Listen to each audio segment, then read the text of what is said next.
Halo Sobat Imun yang saya cintai, episode kali ini adalah episode yang sensitif dan krusial. Kenapa? Karena kita akan membahas tentang vaksin. So, jangan kemana-mana, kita simak sampai akhir dari episodenya ya.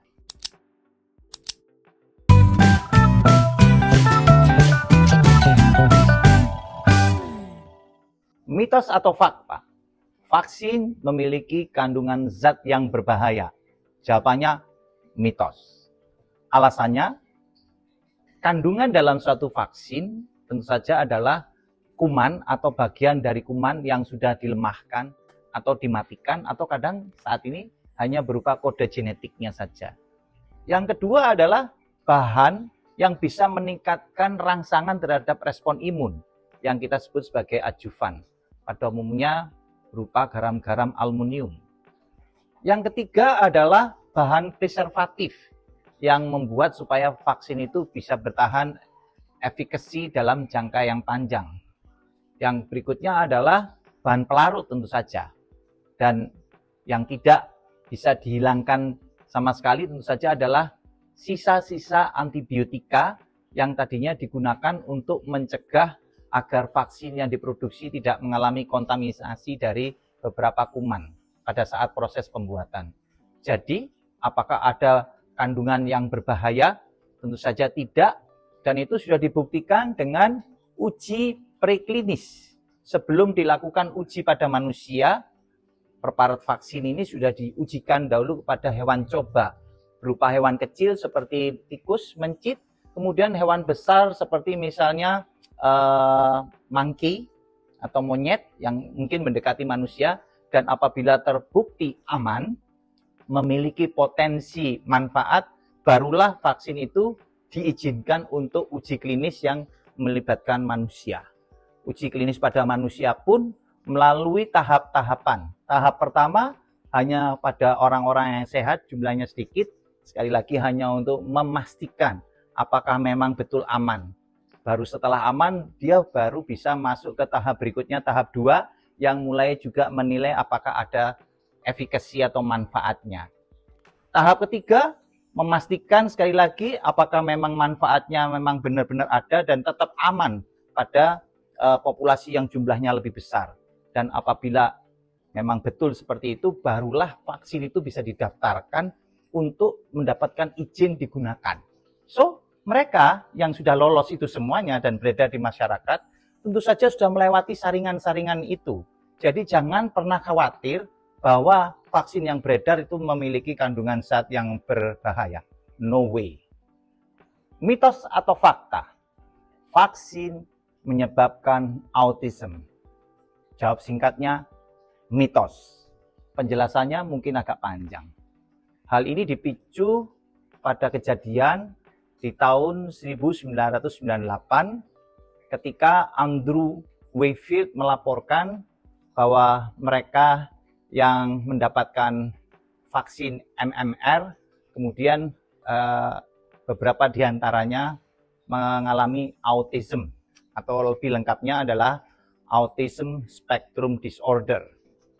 Tentu saja hal ini memicu penelitian untuk mencari apakah memang benar vaksin MMR itu ada kaitannya dengan autism. Salah satu bahan yang dicurigai adalah komponen yang ada dalam vaksin, yaitu bahan preservatif yang tujuannya untuk membuat vaksin itu bisa bertahan lama dan masih berfungsi dengan baik. Bahan preservatif yang sering digunakan dalam vaksin adalah timerosal, yaitu bahan yang berbasis merkuri. Namun dalam penelitian yang dilakukan oleh CDC sejak tahun 2003 sampai beberapa tahun kemudian, sudah ada 9 penelitian yang mencoba mencari keterkaitan antara penggunaan timerosal dengan angka kejadian autism.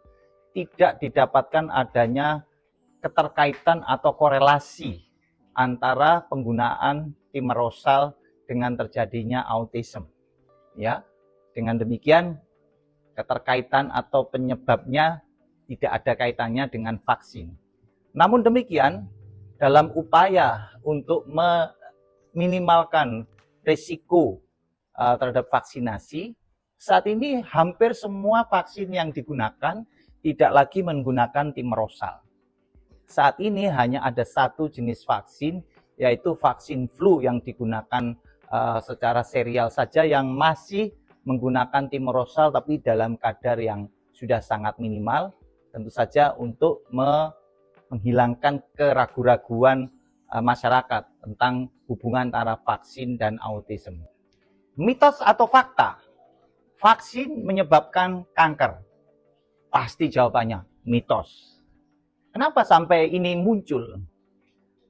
Kita tahu kaum yang tidak menyetujui vaksin atau kaum anti-vaxxer selalu akan berupaya menggoyahkan kepercayaan masyarakat terhadap manfaat vaksin.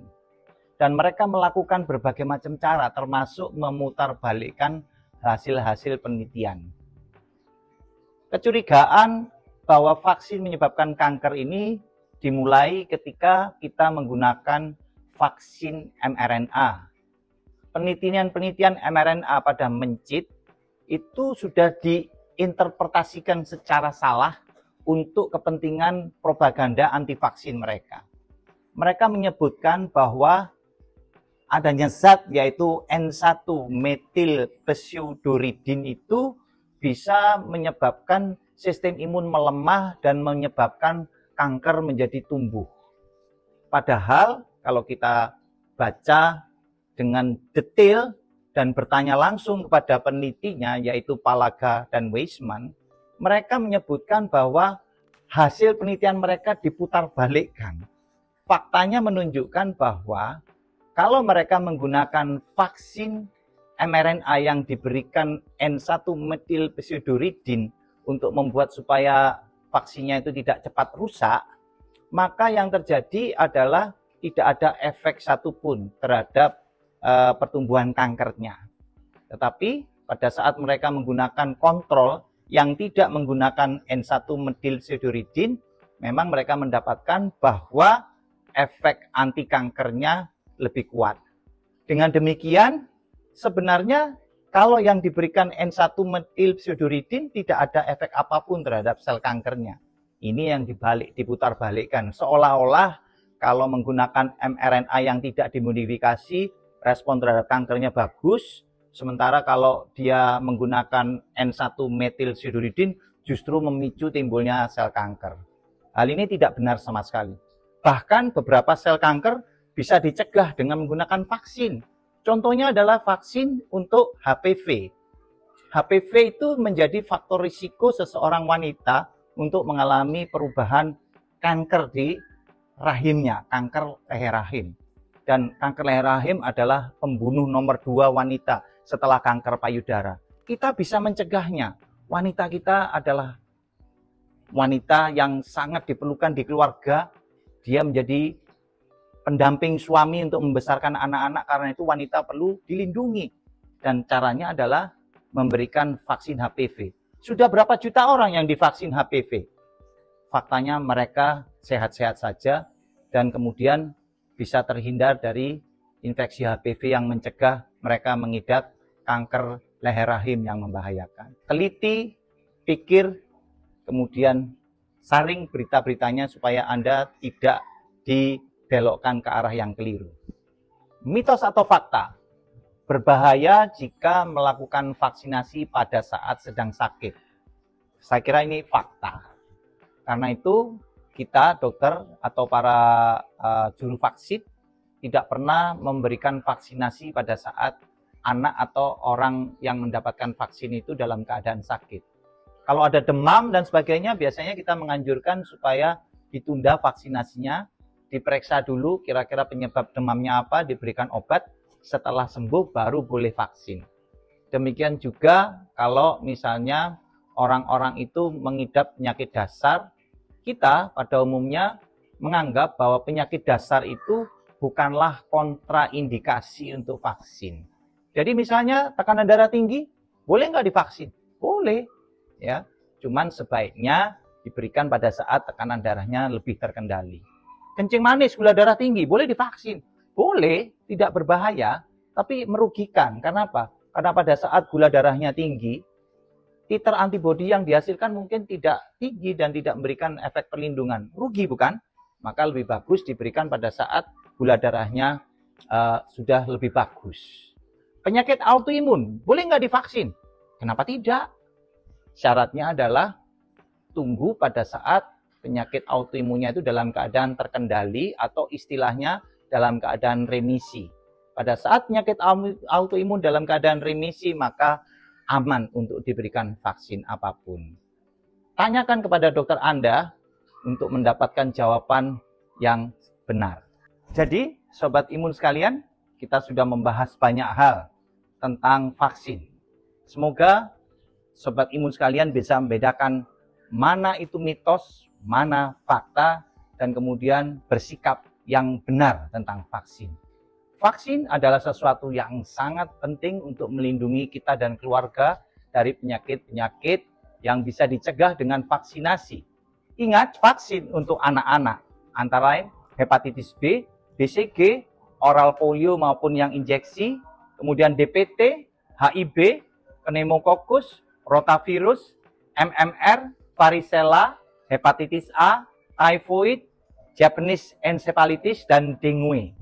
Kemudian untuk orang dewasa, khususnya yang sudah mulai mengalami penurunan respon imun, setidaknya ada 10 jenis vaksin, yaitu influenza, TDAP, hepatitis A, hepatitis B, HPV, pneumokokus, measles dan rubella, herpes zoster, varicella, dan vaksin COVID. Mudah-mudahan sejawat sekalian mendapatkan imunisasi yang lengkap dan karena itu terhindar dari penyakit-penyakit infeksi. Salam imun sehat.